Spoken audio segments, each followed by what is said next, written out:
Iwacu Media TV.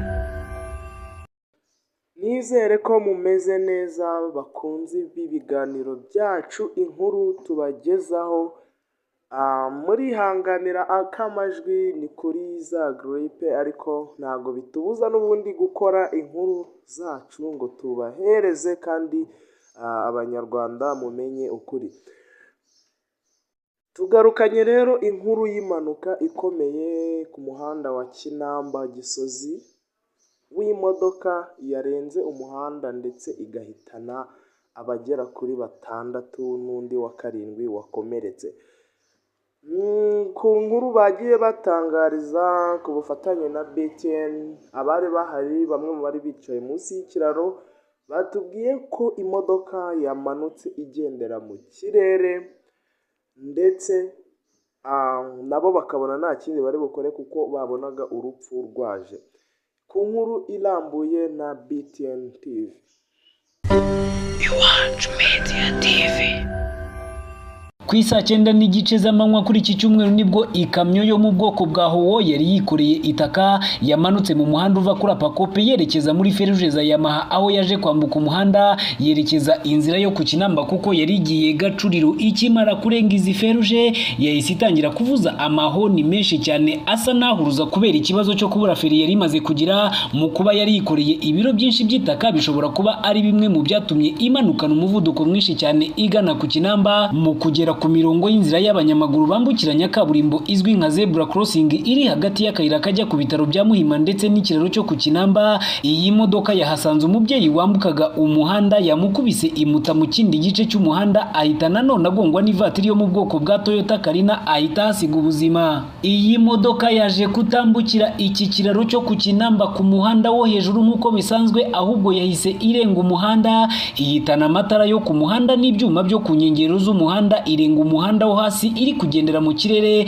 kugeza ubwo yaguye hakurya y'umuhanda wo hasi, igwira abantu bagera kuri 5 bagendaga n'amaguru. 4 muri bo bahita bahasiga ubuzima. Abarimo imbere uwari utwaye iyi modoka akaba yahise hasiga ubuzima, naho wari umutandiboyi we ntiyahise apfa kuko yaje gukurwa muri iyi modoka aho rogoma. Ni nyuma yo kumara amasaha 3 arimo anihira munsi y'igitaka cyari cyabahwanyije n'igice cy'imbere cy'iyi modoka. Mukiza Patrick wari wicaye munsi y'iki kiraro imodoka ikaza kumuca hejuru yabwiye BTN TV ko yabibonye. Nitwa Mukiza Patrick, njye nicaye munsi y'ikiraro ngiye kubona mbona imodoka iturutse hejuru ikubita ikiraro, mbura ukuntu mbigenza, ubundi mbona nicara hasi, mbona n'ubundi urupfu rwaje nicara hasi. Rero ngiye kubona gutyo ibinciye hejuru, ndaje mbona ikubise abantu hari hirya, abo bagore bahita irabakubita barataruka bagwa hirya y'umuhanda. Nagiye kubona mbona shoferi nyine ari gukubita akaboko asakuza nyine, ubundi nyine mbandurokotse gutyo. Bari abandi ambulance itwaye bagitera kuka nabo ngabo yakubise. Abari bayirimo imbere bose uko ari 2, umwe yapfuye, undi aracyazunguza amaguru. None se irenze umuhanda hano irindi go hakurya hari kiri mu kirere. Bamwe mu bazimiritaho ari we tandiboyi w'iyi modoka baje kubanza gushyamirana na polisi bashaka kumutabara mu buryo bwabo, nyuma yo kumwumva anihira. Ni mu gihe polisi yabumvishaga ko agomba gutabarwa bitanga umutekano, aho babwiye BTN TV ko n'ubundi uyu mutandiboyi yaramaze iminsi ababwira ko iyi modoka ifite ikibazo cya feri. Kandi twabura nanubu aracyari marata arimo ari gutaka. Kandi polisi iri gutanga isheke, kandi abaturage bakwiye kwegura ikagira gute agatuza. Ubundi giye mwe gifuta nk'urambe guparika mangara mbira dore ko rugo mvuye yakubwira amagagari agaferi ni gake. Nuvuga ngo we yarabize ko imodoka ifite ikibazo cya feri yari gake. Bamwita Militaho, ubundi yitwaga Mucizi, ntabwo ari company, ni umukire ku giti cy'ufite imodoka. Nyiri iyi modoka nawe wageze ahabereye impanuka hagana ku isaa 12 n'igice z'umugoroba yabwiye BTN TV ko imodoka yari ifite controle, ko ibyabaye ari impanuka itashoboraga gusubizwa inyuma bitewe n'igihe, yihanganisha baburiye ababo muri iyi mpanuka. Uko hagazangana nyiri ko magazanga banyiri umuntu nyine nibiri uko bihanganisha bakihangana, nanjye ndihangana nyiri imodoka ariko biteye agahinda biranababaje ni impanuka yashatse kuba ntabwo igihe cyageze n'abagikura inyuma. Umuvugizi w'ishami rya polisi y'u Rwanda rishinzwe umutekano wo mu muhanda Senior Superintendent of Police Irene yabwiye BTN TV ko nubwo imodoka cyangwa ikindi kinyabiziga cyaba gifite controle ariko buri wese ufite ikinyabiziga akwiriye kujya asuzuma buri gitondo niba kimeze neza kuko ibyuma bishobora kwangirika bidategereje ko igihe cya controle kibanza kurangira. Ubusanzwe buriyo uriya mu shoferi atitaba Imana hari icyo yari kutubwira kuko niyo wari utwaye imodoka wenda yakutubwira ati yananiye kuva ruguru mfata fure byanga.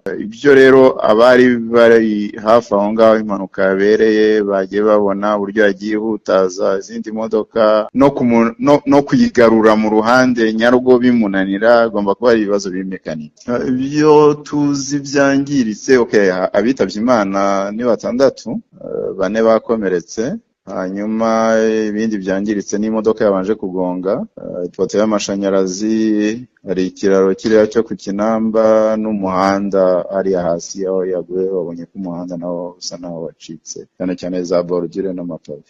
Ikintu duhora dukangurira abatwara ibinyabiziga muri rusange yaba imodoka nini cyangwa intoya, amamoto yewe n'igare, burya kumenya ubuzima bwaryo ni ingenzi.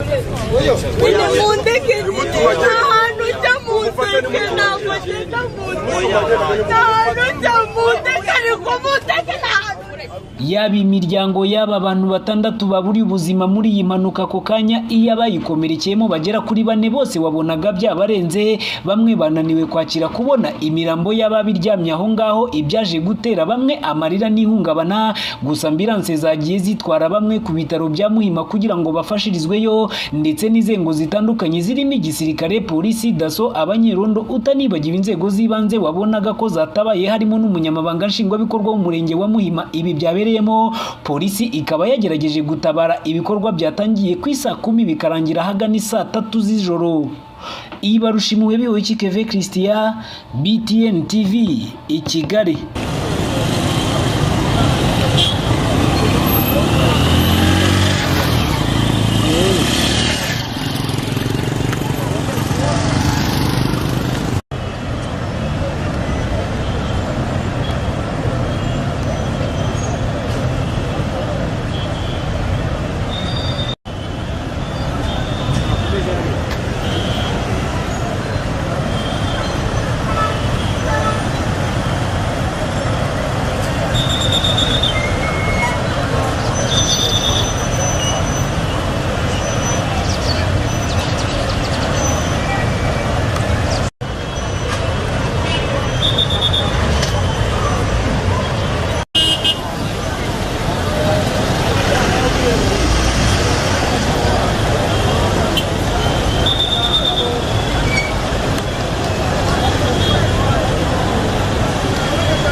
Barasa nakubesha unitubiza. Wani byo kabisa.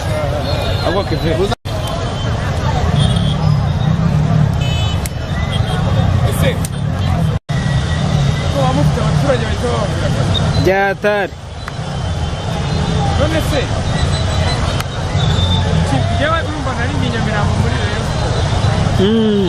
Fata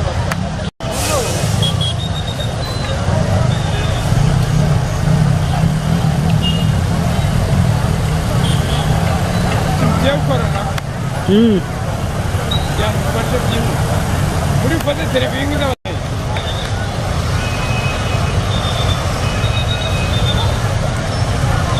Enggak, anu waktu berapa ni kita? Ini yang Nyamirambo naikkan, itu dia kita buat.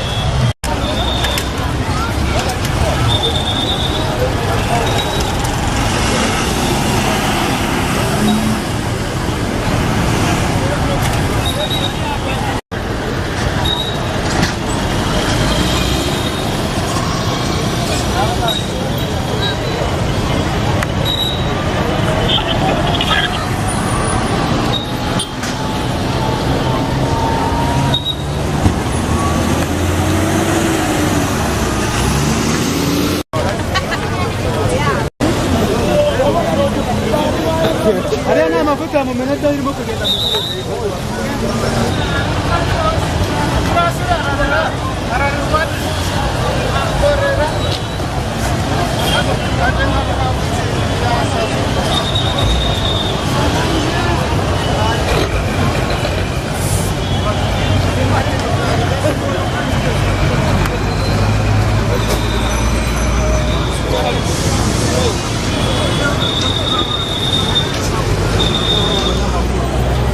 Hey.